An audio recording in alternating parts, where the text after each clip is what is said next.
L'homme né de la femme, sa vie est courte, sans cesse agitée. Job chapitre 14, verset 1.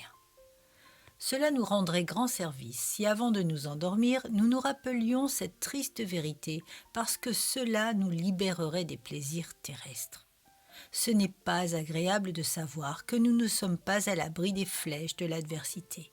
Mais cela peut nous garder humbles et nous préserver de l'orgueil, comme le psalmiste le dit. « Mon rocher est ferme, je ne chancellerai pas. » Cela peut peut-être nous empêcher de nous enraciner trop profondément dans ce sol duquel nous devons être déracinés avant d'être transplantés dans le jardin céleste. Souvenons-nous du bail éphémère sur lequel nous maintenons nos bénédictions terrestres.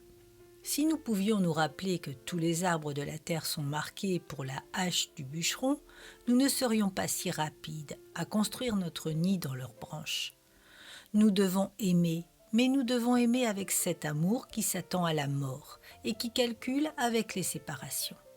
Nos chères amitiés ne nous sont que prêtées, et le moment auquel nous devons les rendre à la main du prêteur est peut-être déjà à la porte.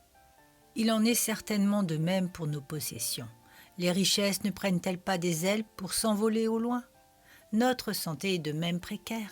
Fleurs fragiles des champs, nous ne devons pas nous attendre à fleurir éternellement. Il y a un temps marqué pour la faiblesse et la maladie, où nous devons glorifier Dieu par nos souffrances et non pas par une activité fébrile. Nous n'avons aucun moyen par lequel nous pouvons espérer échapper aux flèches acérées de l'affliction.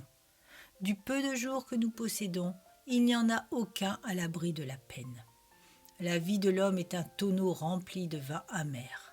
Celui qui cherche de la joie à l'intérieur ferait mieux de rechercher du miel dans l'océan.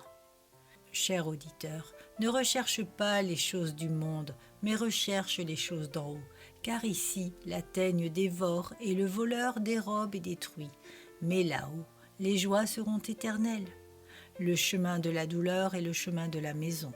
Seigneur, que cette pensée soit un oreiller pour toutes les têtes fatiguées.